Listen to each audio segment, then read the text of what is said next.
नमस्कार दोस्तों, Bharat sir CPCT online platform में आप सभी का स्वागत है। सीपीसीटी एग्जाम्स मार्च 2026 के लिए तो क्वेश्चंस स्टार्ट करते हैं। सबसे पहला क्वेश्चंस, यूएसबी की खोज किसने की? यूएसबी की खोज किसने की है? A Vijay Bhatnagar, B Ajay Bhatt, C James Gosling, D Dennis Ritchie. तो यूएसबी की खोज किसने की? तो इसमें आंसर आएगा अजय भट्ट ने यूएसबी का आविष्कार किया था। यूएसबी क्या होती है? तो यूएसबी कंप्यूटर पोर्ट होती है जिसके द्वारा कंप्यूटर के बाहरी उपकरणों को कनेक्ट कर सकते हैं यूएसबी के द्वारा। जैसे कीबोर्ड को कनेक्ट करना हो, माउस कनेक्ट करना हो, पेन ड्राइव कनेक्ट करना हो, तो यहाँ पर किसका इस्तेमाल करते हैं? यूएसबी पोर्ट का इस्तेमाल करते हैं, जैसे आप स्क्रीन पर देख सकते हैं। अब यूएसबी से संबंधित बाकी भी सीपीसीटी एग्जाम में हर बार कोई ना कोई क्वेश्चन सा आता ही है, तो हम यूएसबी को थोड़ा अच्छे तरीके से समझ लेते हैं, इसका थोड़ा विश्लेषण करते हैं। यूएसबी, तो सबसे पहले यूएसबी का फुल फॉर्म जानते हैं। फुल फॉर्म, यूएसबी का फुल फॉर्म क्या होता है? तो फुल फॉर्म क्या होगा इसका? तो यहाँ पर याद रखिएगा, यूएसबी का फुल फॉर्म होगा यूनिवर्सल सीरियल बस। यूएसबी का फुल फॉर्म क्या है? यूनिवर्सल सीरियल बस। यूएसबी को कौन से सन में बनाया था? कौन से सन में इसका आविष्कार किया था? यूएसबी का आविष्कार कौन से सन में हुआ? तो 1996 में हुआ था। 1996 यूएसबी का आविष्कार कब हुआ? 1996 में हुआ था। आविष्कारक वैज्ञानिक का नाम बता दिया। यूएसबी का आविष्कार किसने किया? तो अजय भट्ट ने किया था। अजय भट्ट ने यूएसबी का आविष्कार किया। अब इसका जो पहला संस्करण है, यूएसबी का प्रथम संस्करण, बाकी क्वेश्चंस भी एग्जाम में यूएसबी संबंधित आते हैं, तो आपने याद रखना यूएसबी का प्रथम संस्करण यूएसबी 1.0 होता है। प्रथम संस्करण यूएसबी 1.0 जो कब आया? तो 1996 में आया था। अगला पॉइंट यहाँ पर याद रखना, यूएसबी के 7 संस्करण होते हैं। यूएसबी के 7 संस्करण होते हैं, और यहाँ पर क्लियर याद रखना यूएसबी क्या होता है? तो एक कंप्यूटर पोर्ट होती है, कंप्यूटर पोर्ट जिनके द्वारा हम कीबोर्ड माउस को कनेक्ट कर सकते हैं। मतलब एक कनेक्शन पॉइंट है जिससे हम बाहरी डिवाइसेस के कनेक्टर को जोड़ सकते हैं। नेक्स्ट क्वेश्चंस, इंटरनेट पर भेजे जाने वाले संदेश या मेल को क्या कहते हैं? तो ए एसएमएस कहते हैं, बी मल्टीमीडिया कहते हैं, सी ईमेल कहते हैं, या डी जीमेल कहते हैं। इंटरनेट पर भेजे जाने वाले संदेश या मेल को क्या कहते हैं? तो आंसर आएगा ईमेल कहते हैं। ईमेल, ईमेल का पूरा नाम क्या होता है? तो ईमेल का फुल फॉर्म होता है इलेक्ट्रॉनिक मेल। ईमेल का पूरा नाम क्या है? इलेक्ट्रॉनिक मेल होता है। जीमेल का पूरा नाम क्या है? तो जीमेल का पूरा नाम है गूगल मेल। Google mail. यहाँ पर याद रखिएगा, जो इंटरनेट पर संदेश भेजेंगे उसको क्या कहेंगे? यहाँ पर ईमेल, इलेक्ट्रॉनिक मेल कहेंगे। और जीमेल क्या होता है? तो जीमेल एक तरह से सर्विस होती है। जीमेल एक सर्विस है जिसका उपयोग हम ईमेल को भेजने के लिए करते हैं इंटरनेट के माध्यम से। अगला क्वेश्चन है, किस एक्सटेंशन का उपयोग डिवाइस ड्राइवर फाइल के लिए किया जाता है? यहाँ पर क्या पूछा? एक्सटेंशन पूछा। किसका एक्सटेंशन पूछा? डिवाइस ड्राइवर का एक्सटेंशन पूछा। एक्सटेंशन में ज़्यादातर सबसे पहले डॉट लगता है, और ये होता है 3 अक्षरों का। जैसे कुछ एक्सटेंशन है, जैसे गवर्नमेंट का क्या आता है? तो हम बता सकते हैं कि GOV आता है। एजुकेशनल का क्या आता है? तो जी एजुकेशन का क्या आएगा? तो .edu आएगा। इसी प्रकार से यहाँ पर पूछा डिवाइस ड्राइवर का एक्सटेंशन क्या आता है? आप ऑप्शन पर भी ध्यान देना, ज़्यादातर होता है 2 अक्षरों का भी एक्सटेंशन होता है, 3 का भी होता है, पर ज़्यादातर 3 अक्षरों का होता है। अब यहाँ पर पूछा है डिवाइस ड्राइवर का एक्सटेंशन क्या आएगा? तो आंसर क्या आएगा? A.dv, B.drv, C.dr, D .DFF, answer आएगा .DRB। अगला क्वेश्चन है कि CD रैम पर डेटा राइट करने और मिटाने और पुनः राइट करने के लिए CD रोम का उपयोग किया जाता है। तो यहाँ पर किसका प्रयोग करेंगे? CDRW का प्रयोग करेंगे। CDRW का फुल फॉर्म क्या होता है? तो फुल फॉर्म याद कर लेना, कॉम्पैक्ट डिस्क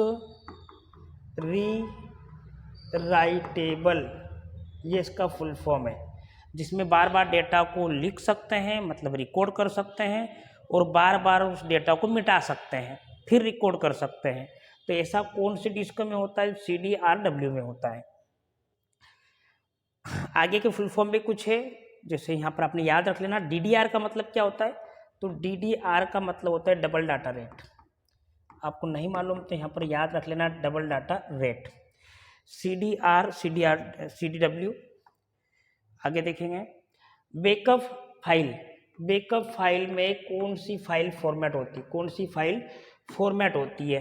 तो बैकअप फाइल, यहाँ पर भी क्या पूछा है? फाइल का फॉर्मेट पूछा।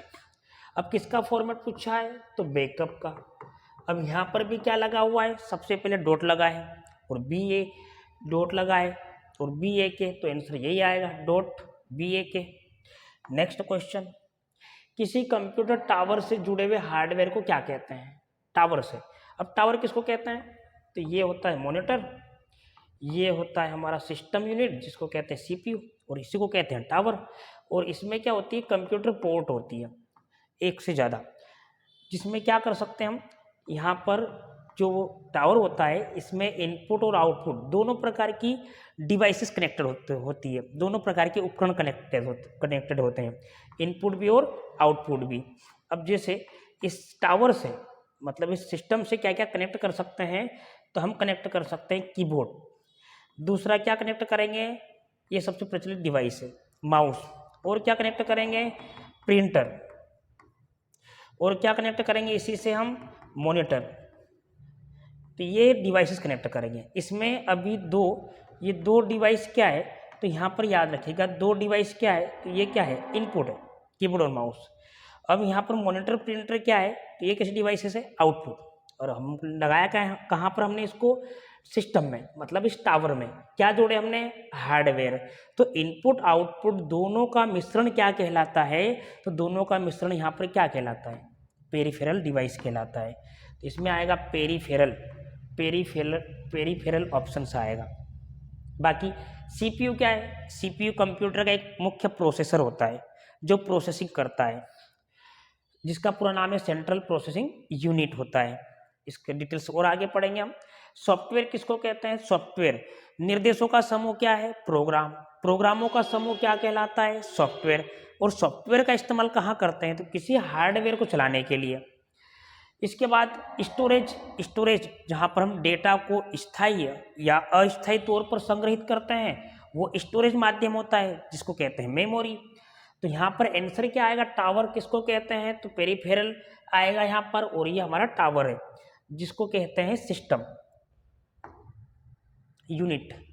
अगला क्वेश्चन है, निम्न में से कौन सा प्रदर्शन प्रकार कम बिजली खपत करता है? प्रदर्शन प्रकार कम बिजली खपत करता है, तो कौन करेगा? A LCD, B CRT, C LCD और CRT दोनों बिजली की समान मात्रा में खपत करते हैं, या LCD बिजली की खपत नहीं करता है।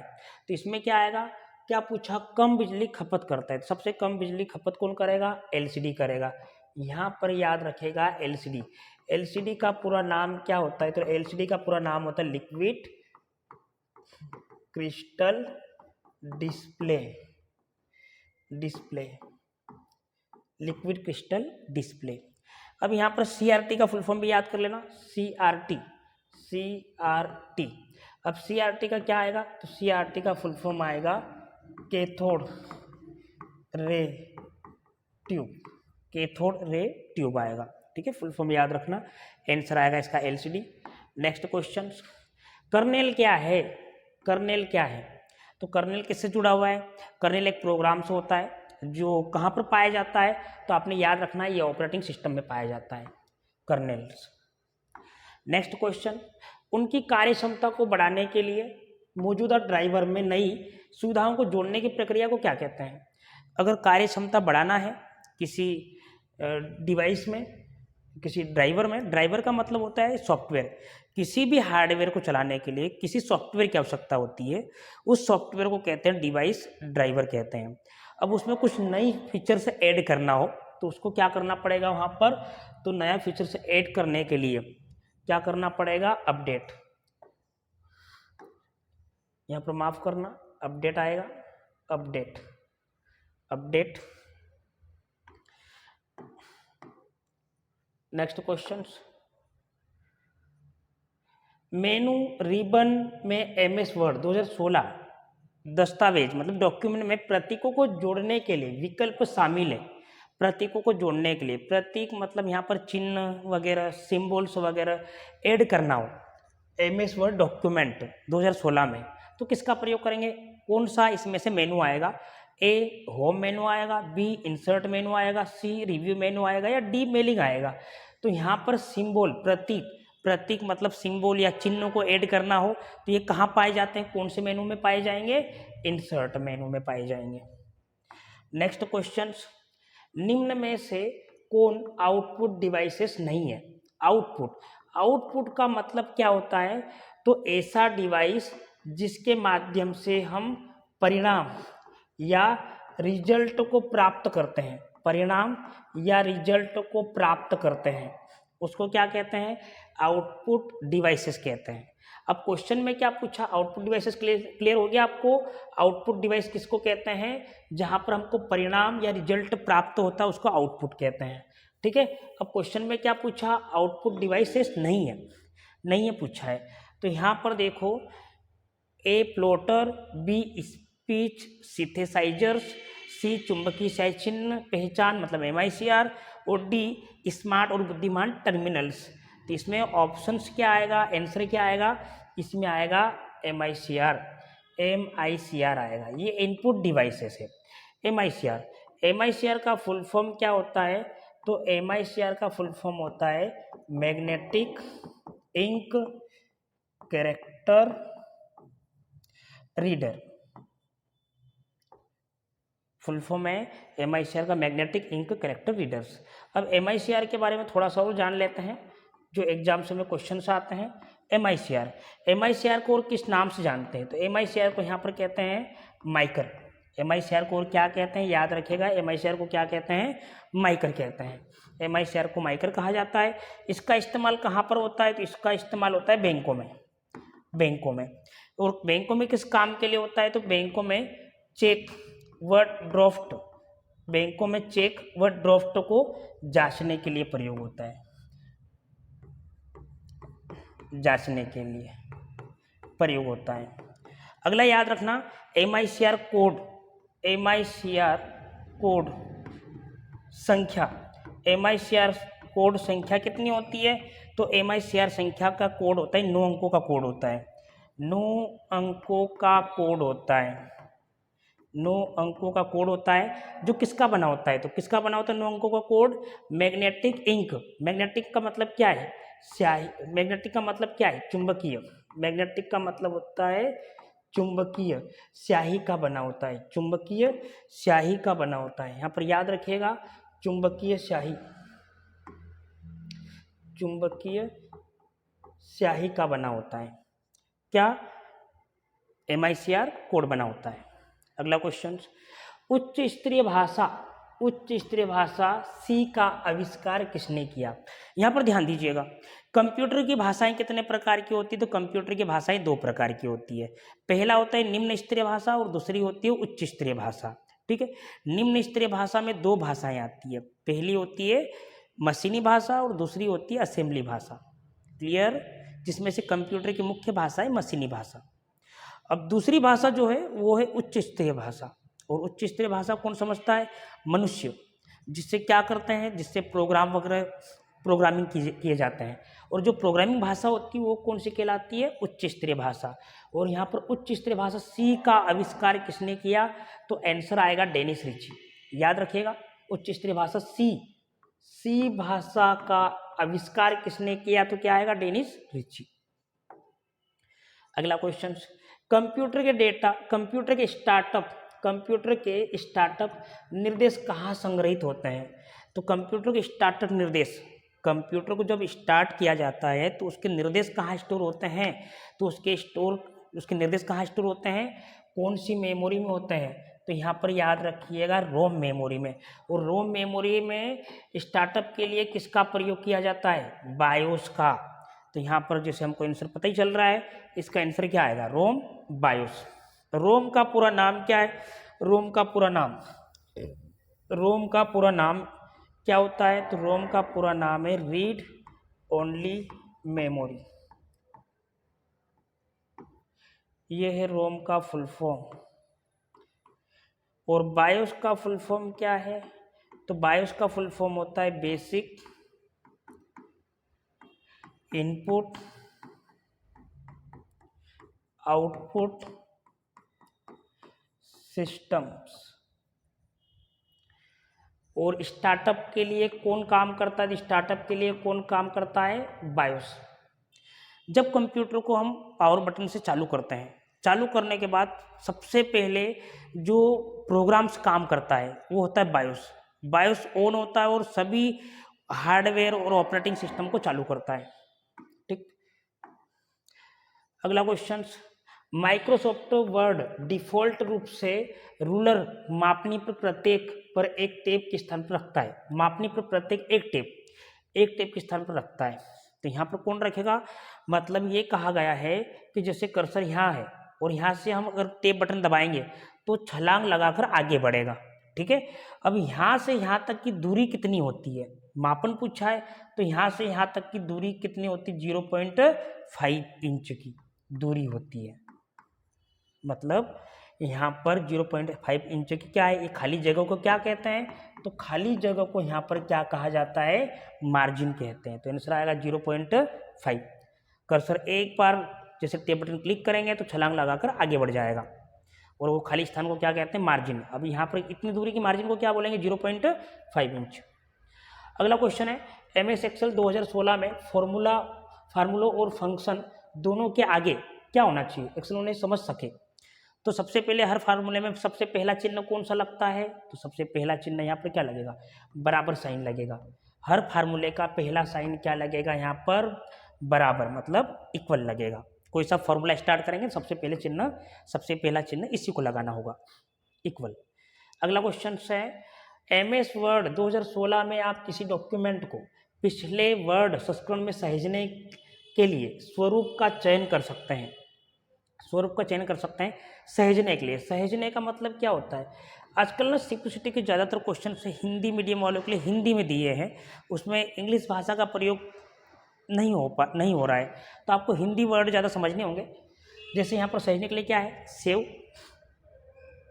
तो MS वर्ड 2016 में आप किसी भी डॉक्यूमेंट को पिछले वर्ड संस्करण में सहेजने के लिए, सेव करने के लिए स्वरूप, मतलब यहाँ पर स्वरूप का मतलब क्या होता है? तो इसका मतलब होता है फॉर्मेट का चयन कर सकते हैं। तो इसमें आएगा कौन सा? डॉक्स आएगा। डॉक्स मतलब क्या होता है? डॉक्यूमेंट। और ये वर्ड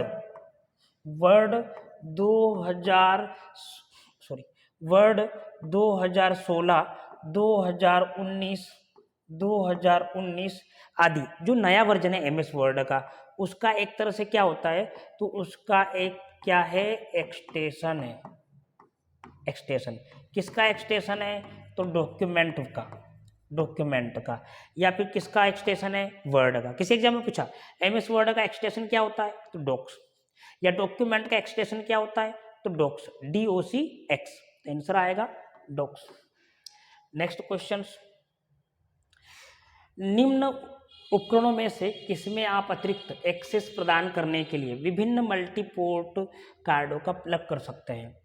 उपकरणों में से किसमें आप अतिरिक्त एक्सेस प्रदान करने के लिए विभिन्न मल्टीपोर्टों को प्लग कर सकते हैं?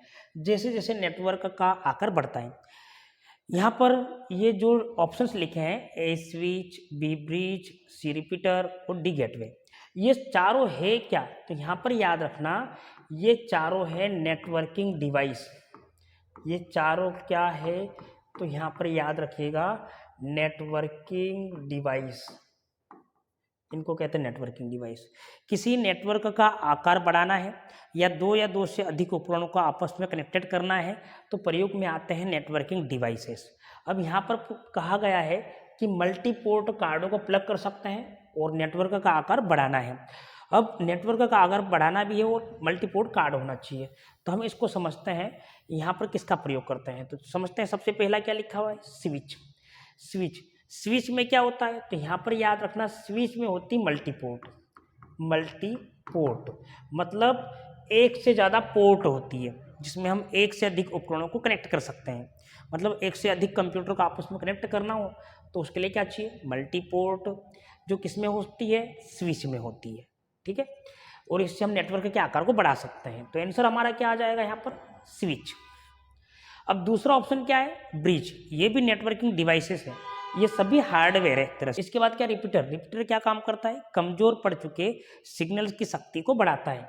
रिपीटर कभी कभी क्या होता है, जो वीक सिग्नल है, जो वीक सिग्नल्स है उनको प्राप्त करके, वीक सिग्नल्स को प्राप्त करके उन सिग्नल्स को रिपीटर क्या करेगा, रीजनरेट करता है। रिपीटर यहाँ पर क्या करेगा, एक तरह से रीजनरेट करता है उस सिग्नल्स को और आगे बढ़ाता है, गति को क्या करेगा, तेज। तो रिपीटर का काम है कमजोर पड़ चुके सिग्नल की शक्ति को बढ़ाना। रिपीटर का प्रयोग कहाँ होता है, लंबी दूरी में। जब दो केबलों को आपस में लंबी दूरी में ले जाया जाता है तो बीच में क्या लगाएंगे, रिपीटर्स। अगला है गेटवे। गेटवे एक नेटवर्किंग डिवाइस है जिसका उपयोग करते हैं दो असमान नेटवर्क या दो असमान प्रोटोकॉल्स को आपस में कनेक्ट करने के लिए। किसका प्रयोग करेंगे, गेटवे का। पर अभी यहाँ पर क्या कहा, मल्टीपोर्ट कार्डों को प्लग कर सकते हैं, नेटवर्क के आकार को बढ़ा सकते हैं, उसके लिए स्विच का उपयोग करते हैं। स्विच में क्या होती है, मल्टीपोर्ट होती है जिससे नेटवर्क के आकार को बढ़ा सकते हैं। Next question, DNS. डीएनएस का पूरा नाम क्या है, डीएनएस का पूरा नाम क्या है, तो यहाँ पर डीएनएस का पूरा नाम आएगा डोमेन नेम सिस्टम्स। यहाँ पर ऑप्शन में नहीं है, तो ऑप्शन में नहीं है तो यहाँ पर आपको याद रखना होगा, ये जो ऑप्शंस दिए हैं ये सभी ऑप्शंस गलत है। इसका पूरा नाम क्या है, तो इसका पूरा नाम याद रखिएगा, domain name system. Domain name system, sorry, इसके लिए यहाँ पर ऑप्शंस नहीं है, अपने याद रखिएगा, इसमें आएगा domain name systems. Next questions, internet पर भेजे जाने वाली जानकारी को छोटे छोटे टुकड़ों में विभाजित किया जाता है, जिसे किस नाम से जाना जाता है, किस नाम से जानेंगे, इंटरनेट पर भेजी जाने वाली जानकारी, मतलब इंटरनेट पर भेजे जाने वाले डेटा को क्या कहते हैं, तो इंटरनेट पर भेजे जाने वाले डेटा को क्या कहते हैं, पैकेट।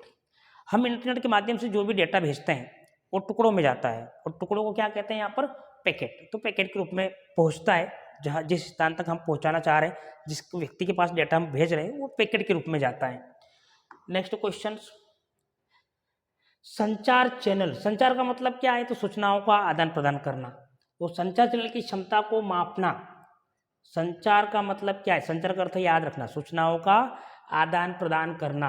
अब यहाँ पर पूछा संचार चैनल की क्षमता को मापता है, कौन मापेगा, तो यहाँ पर संचार चैनल की क्षमता को मापता कौन है, तो यहाँ पर मापने का काम करेगा बैंडविड्थ। और ये मॉडेम क्या है, मॉडेम एक डिवाइस है, मॉडेम का काम है डिजिटल सिग्नल्स को एनालॉग सिग्नल्स में और एनालॉग सिग्नल्स को डिजिटल सिग्नल्स में बदलना। ये किसका काम है, मॉडेम का। मॉडेम का फुल फॉर्म क्या होता है, तो मॉडेम का फुल फॉर्म होता है modulator, modulator, demodulator, modulator, demodulator होता है। ठीक है, मॉडेम कब आया था, कौन से सन में आया था, सन याद कर लेना, 1962 में आया था। 1962 में मॉडेम का आविष्कार हुआ था। मॉडेम का पूरा नाम है मॉड्यूलेटर, डीमॉड्यूलेटर। और मॉडेम का मैंने आपको कार्य बता दिया, मॉडेम का कार्य क्या है, डिजिटल सिग्नल्स को एनालॉग सिग्नल्स में बदलता है और एनालॉग सिग्नल्स को डिजिटल सिग्नल्स में बदलता है।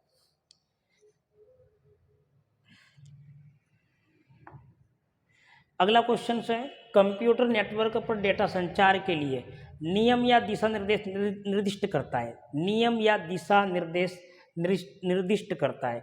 यहाँ पर नियम कहा, नियमों का समूह किसको कहते हैं, नियमों का समूह कौन कहलाता है, नियमों का समूह कहलाता है प्रोटोकॉल्स।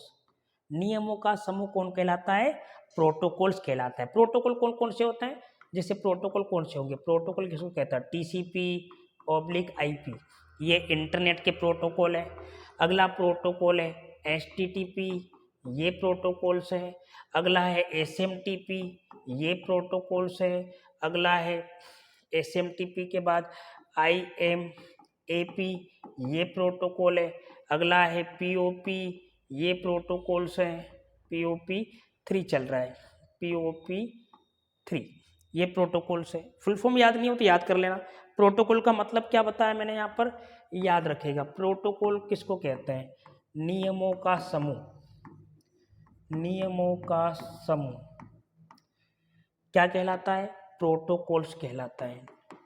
प्रोटोकॉल कहलाता है।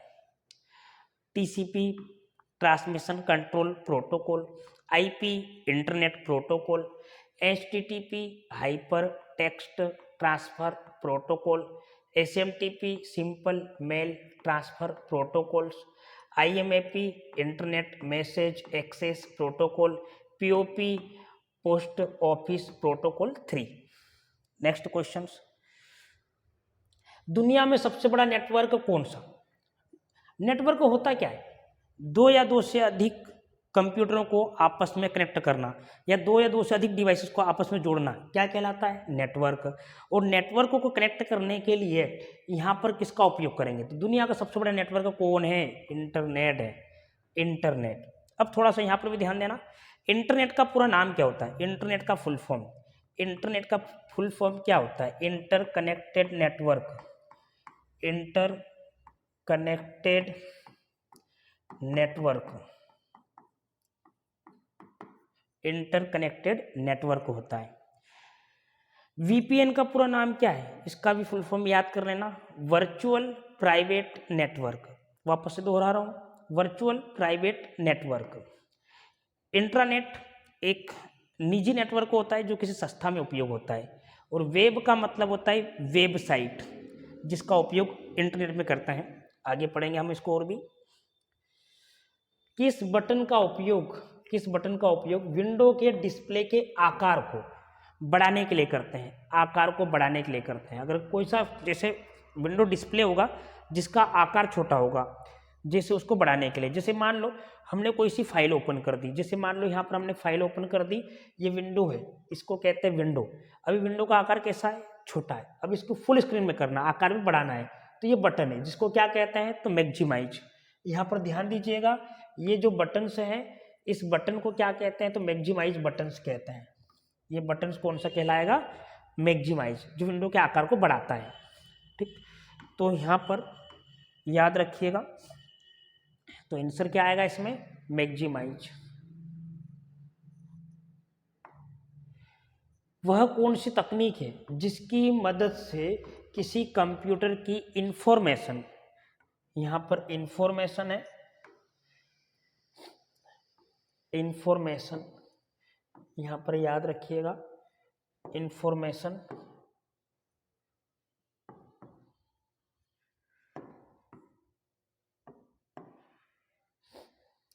यहाँ पर आएगा इंफॉर्मेशन,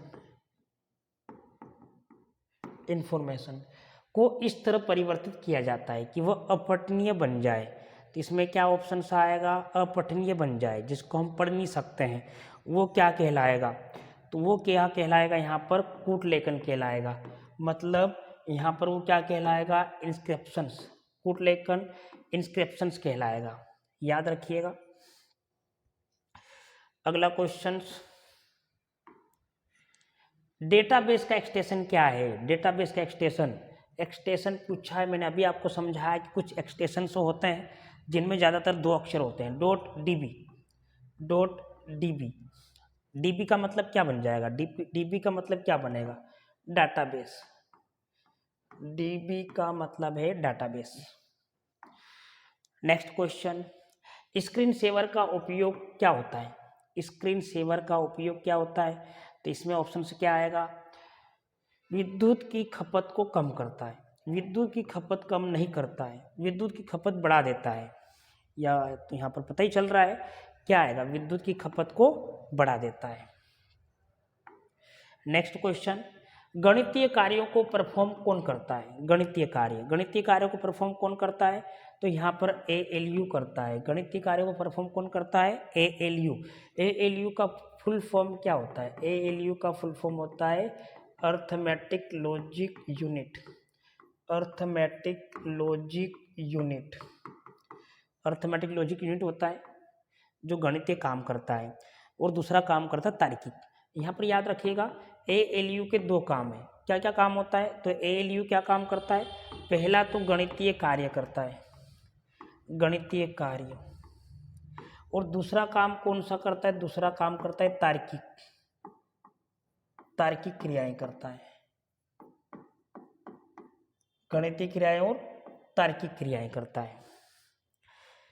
नेक्स्ट क्वेश्चन, निम्नलिखित में से कौन यूपीएस सिस्टम का घटक नहीं है? यूपीएस का फुल फॉर्म क्या होता है? यूपीएस का फुल फॉर्म होता है अनपोर्टेबल पावर सप्लाई। अनपोर्टेबल पावर सप्लाई होता है। और यूपीएस के ये 3 भाग है, ये यूपीएस के भाग होते हैं। किसके भाग होते हैं? तो यहाँ पर याद रखना यूपीएस के भाग है, यूपीएस के भाग है। अब इसमें से यूपीएस का भाग कौन नहीं है? तो कौन नहीं है? टोनर। तो आंसर क्या आएगा? टोनर आएगा। टोनर किससे संबंधित है? तो टोनर कहाँ पर होता है? टोनर कहाँ होता है? प्रिंटर में होता है। याद रखिएगा, टोनर कहाँ होता है? प्रिंटर में। अगला क्वेश्चन है, प्रिंटर क्या है? प्रिंटर क्या है? सॉफ्टवेयर है, हार्डवेयर है, नेटवर्किंग उपकरण है, या इनपुट उपकरण है? तो यहाँ प्रिंटर कैसा डिवाइस है? प्रिंटर एक तरह से हार्डवेयर है, और प्रिंटर हार्डवेयर के साथ साथ कैसा डिवाइस है? तो प्रिंटर एक प्रकार का कैसा डिवाइस है? आउटपुट। प्रिंटर कैसा डिवाइस है? आउटपुट डिवाइस है।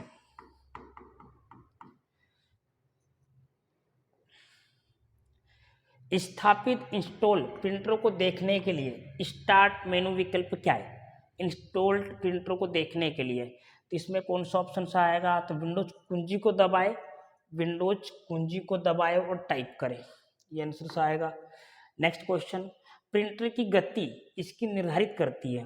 प्रिंटर की गति कौन निर्धारित करता है? कॉस्ट, लागत, बॉन्ड, गुणवत्ता, या पृष्ठों की मुद्रित संख्या? तो ऑप्शन क्या आएगा? पृष्ठों की मुद्रित संख्या निर्धारित करता है। अगला क्वेश्चन है, MS वर्ड दस्तावेज में शीर्ष लेख कहाँ दिखाई देते हैं? शीर्ष लेख कहाँ दिखाई देते हैं? मतलब शीर्ष मतलब ऊपर, टाइटल में जो लेख दिखाई देते हैं वो कहाँ दिखाई देते हैं? प्रत्येक पृष्ठ में सबसे ऊपर, प्रत्येक पृष्ठ में सबसे नीचे, केवल पहले पृष्ठ पर, या केवल अंतिम पृष्ठ पर? क्या आएगा? तो प्रत्येक पृष्ठ में सबसे ऊपर। निर्माण के दौरान अर्धचालक चिप में संग्रहित प्रोग्राम को क्या कहा जाता है? निर्माण के दौरान अर्धचालक चिप में संग्रहित प्रोग्राम होता है जो क्या काम करता है, जो क्या होता है? तो एक तरह से क्या है यहाँ पर? फर्मवेयर होता है। फर्मवेयर जो सभी प्रोग्रामों को और ऑपरेटिंग सिस्टमों को चलाता है। और ये फर्मवेयर कहाँ पाया जाता है? फर्मवेयर कहाँ पर होता है? तो ये रोम मेमोरी में होता है। फर्मवेयर कहाँ होता है संग्रहित? रोम मेमोरी में संग्रहित होता है। रोम मेमोरी में संग्रहित होता है। किस रूप में होता है? तो यहाँ पर याद रखिएगा, किस रूप में होगा? स्थायी रूप में, जिसको परिवर्तन या मिटा नहीं सकते हैं, वो है फर्मवेयर। निम्न में से किसके कारण कंप्यूटर सिस्टम में उपयोगकर्ता को इंटरफेस उपलब्ध होता है? उपयोगकर्ता को इंटरफेस उपलब्ध होता है। कंप्यूटर सिस्टम और यूजर के बीच में कौन काम करता है? दोनों के बीच का इंटरफेस कौन है? तो कौन रहेगा यहाँ पर? ऑपरेटिंग सिस्टम्स रहेगा। हमारा जो पूरा कंप्यूटर सिस्टम चलता है, पूरा कंप्यूटर सिस्टम चलता है, वो किसके अंदर चलता है? किससे मिलकर किसके अंदर चलता है? तो ऑपरेटिंग सिस्टम के अंदर चलता है। जितने भी हम प्रोग्राम, सॉफ्टवेयर, हार्डवेयर सब जो चीज़ें चलाते हैं वो सब किससे कनेक्टेड है? ऑपरेटिंग सिस्टम से।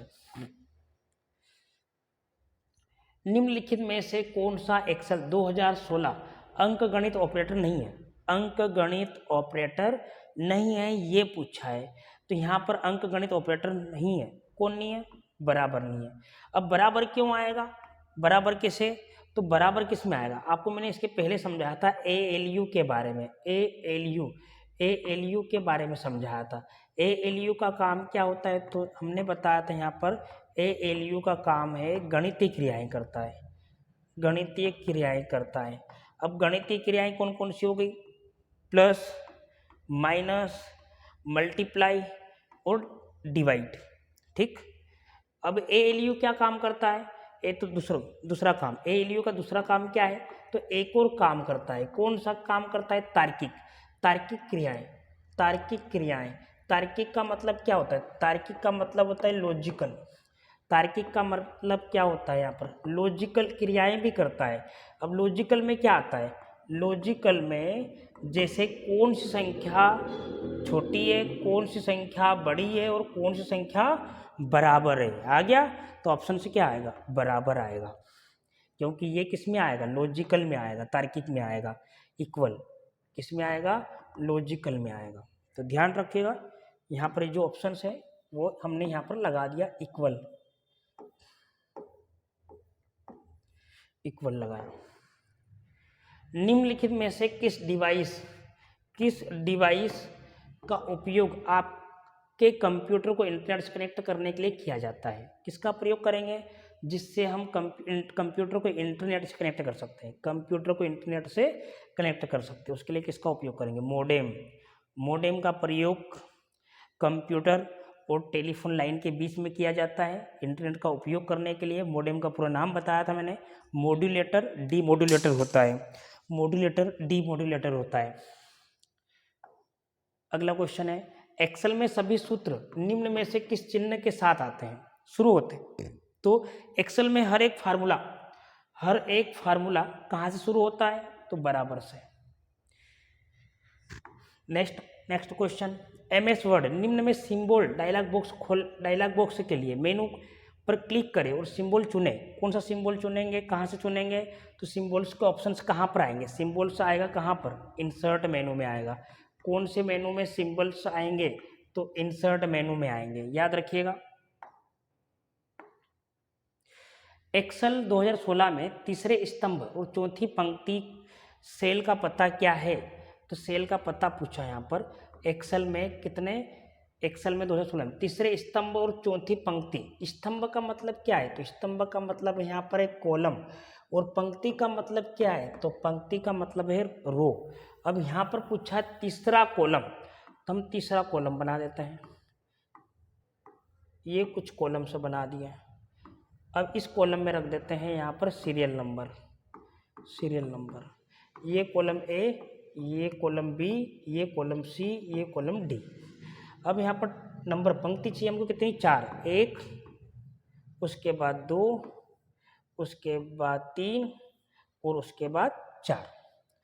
अब यहाँ पर पूछा तीसरा स्तंभ मतलब तीसरा कॉलम, 1 2 3, तीसरा कॉलम यहाँ पर आ गया है ना। तीसरा कॉलम कहाँ पर आ गया? ध्यान रखना, ये यहाँ पर आया।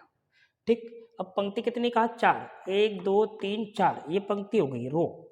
अब 4 पंक्ति, तो ये 4 पंक्ति में कॉलम कौन सा आएगा? ये वाला आएगा। इस सेल का एड्रेस क्या बनेगा? तो इस सेल का एड्रेस क्या बनेगा? C4। याद रखिएगा क्या बना यहाँ पर? क्या बना इसका एड्रेस? C4 एड्रेस बनेगा। तो ये बन गया C4 इसका एड्रेस। C यहाँ पर क्या है? कॉलम है, तीसरे पंक्ति तीसरे कॉलम, और चौथे पंक्ति कहा, तो इसका आएगा C4 आंसर्स। याद रखिएगा साथियों, C4 आंसर। इन क्वेश्चनों को इस टाइप से हल करते हैं। नेक्स्ट क्वेश्चन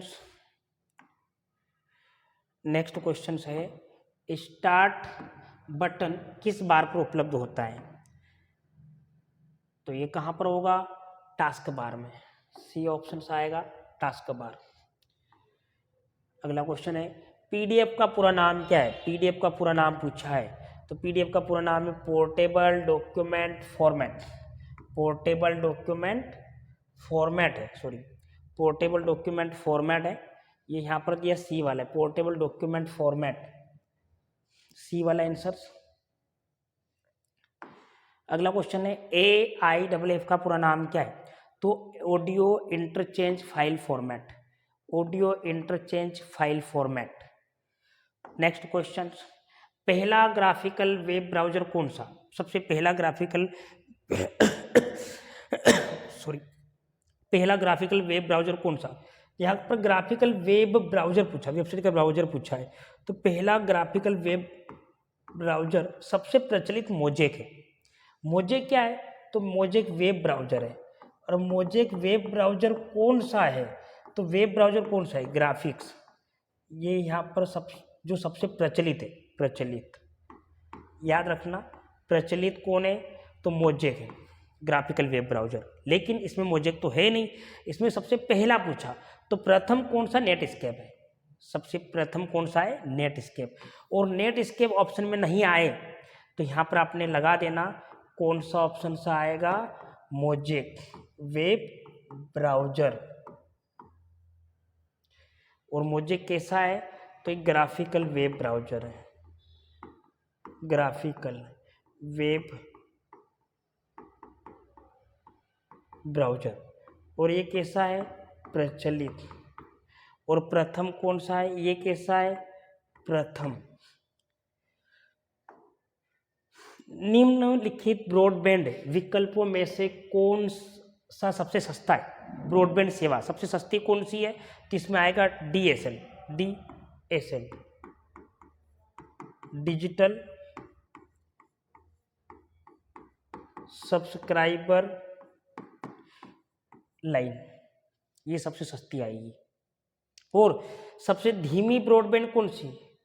तो ये आएगी धीमी सेवा। कौन देता है? तो डायल अप देता है। पर इसमें ऑप्शन से क्या आएगा? इसमें क्या पूछा? सबसे सस्ता कौन है? तो DSL। अगला क्वेश्चन, USB 2.0 किस वर्ष में आया था? 2.0। अब ये क्या पूछ रहा है आपको? ये क्वेश्चन क्या पूछ रहा है? USB के संस्करण में से पूछ रहा है। USB के संस्करण, USB के संस्करण। तो मैंने आपको अगले क्वेश्चन से मैं बताया था USB के संस्करण कितने होते हैं? 7 होते हैं। USB के 7 संस्करण होते हैं। अब इसमें से कौन सा आएगा? तो अपने याद रखना, सबसे पहला USB का संस्करण कौन सा है? 1.0 कब आया? तो ये पहली बार कौन से सन में आया? 1996 में। अब दूसरा USB 1.1 ये कब आया? 1998 में आया। ठीक है, याद रखिएगा। तीसरा USB 2.0 कब आया? 2000 में आया। इसके बाद फोर्थ USB 3.0 ये कब आया? 3.0 कब आया? तो ये आ गया था 2008 में। अब उसके बाद 5 USB 3.1 ये कब आया? तो ये आ गया 2010 में। अब यहाँ पर क्या पूछा? 2.0 कब आया? तो सन क्या आएगा? 2000। इसका आंसर तो आ गया 2000। अब इसको कंप्लीट कर देते हैं, आपने याद भी रखना, बाकी एग्जाम्स में भी इसके क्वेश्चन आते ही है। अगला है USB 3.2 कब आया? 2013 में। और 7 कब आया? USB 4.0 कब आया? तो ये आ गया 2019 में। यहाँ पर थोड़ा सा मिस्टेक है, ये है 2013 और ये है 2017 में कौन सा आया? 3.2 आया था। ठीक है, नेक्स्ट क्वेश्चन, इंटरनेट से कनेक्ट होने के लिए किन 4 चीज़ों की आवश्यकता होती है? इंटरनेट से कनेक्ट होने के लिए किसकी आवश्यकता पड़ेगी? टेलीफोन लाइन, मॉडेम, कंप्यूटर और ISP। Telephone line, PDM, modem और कंप्यूटर ISP, मॉडेम और वेब ब्राउजर। तो यहाँ पर जरूरत पड़ेगी टेलीफोन लाइन की, मॉडेम की, कंप्यूटर और ISP। ISP कौन है? इंटरनेट सेव ISP आएगा इसमें। ISP कौन है? यहाँ पर याद रखना, ISP इसका आंसर आएगा। ISP कौन है? तो ISP इंटरनेट सर्विस प्रोवाइडर, इसका फुल फॉर्म याद कर लेना। इसका फुल फॉर्म है इंटरनेट सर्विस प्रोवाइडर। इसका मतलब होता है इंटरनेट सेवा प्रदान करने वाली संस्था कौन है? ISP है। जैसे एयरटेल, आइडिया, वोडाफोन, जियो है, वो सब ISP इंटरनेट सर्विस प्रोवाइड करवाती है, प्रदान करती है हमको, जिससे हम इंटरनेट का उपयोग कर सकते हैं। नेक्स्ट क्वेश्चन, माइक्रोसॉफ्ट एक्सेल में डेटा को एक स्थान से दूसरे स्थान पर ले जाने का सबसे आसान तरीका क्या है? क्या उपयोग करेंगे? डेटा को एक स्थान से दूसरे स्थान पर ले जाना। टास्क मैनेजर का प्रयोग करेंगे, drag and drop Vidhi, mouse या शॉर्टकट मेनू। तो अगर हमको डेटा को एक स्थान से दूसरे स्थान पर ले जाना है तो हम इस्तेमाल करेंगे कॉपी और पेस्ट का या फिर कट और पेस्ट का, पर ये दोनों ऑप्शन नहीं है तो माउस के द्वारा कहा है, तो माउस से हम एक स्थान से दूसरे स्थान पर ले जाने के लिए किसका प्रयोग करेंगे? यहाँ पर ड्रैग एंड ड्रॉप विधि का प्रयोग करेंगे। ड्रैग का मतलब किसी ऑब्जेक्ट को पकड़कर माउस से पकड़कर एक स्थान से दूसरे स्थान पर ले जाना। किसी ऑब्जेक्ट को पकड़कर एक स्थान से दूसरे स्थान पर खींच कर ले जाना ड्रैग एंड ड्रॉप कहलाता है। कंप्यूटर में किस प्रकार की जानकारी को स्टोर करने के लिए मूल प्रविष्टि क्या है? तो हम कंप्यूटर में किसी जानकारी को स्टोर करेंगे तो स्टोर कहाँ पर करेंगे? फाइल में स्टोर करेंगे। और फाइल को कहाँ रखते हैं? फोल्डर में। तो आंसर आएगा फाइल। और यहाँ पर लास्ट क्वेश्चन है, गूगल क्रोम में नए टैब को खोलने के लिए हम क्या दबाते हैं? यहाँ पर शॉर्टकट की पूछी, नया टैब, यहाँ पर याद रखिएगा न्यू टैब की शॉर्टकट की क्या आएगी? तो Ctrl+T। तो आज के लिए यहीं तक हमारे 50 क्वेश्चन हो गए कंप्लीट।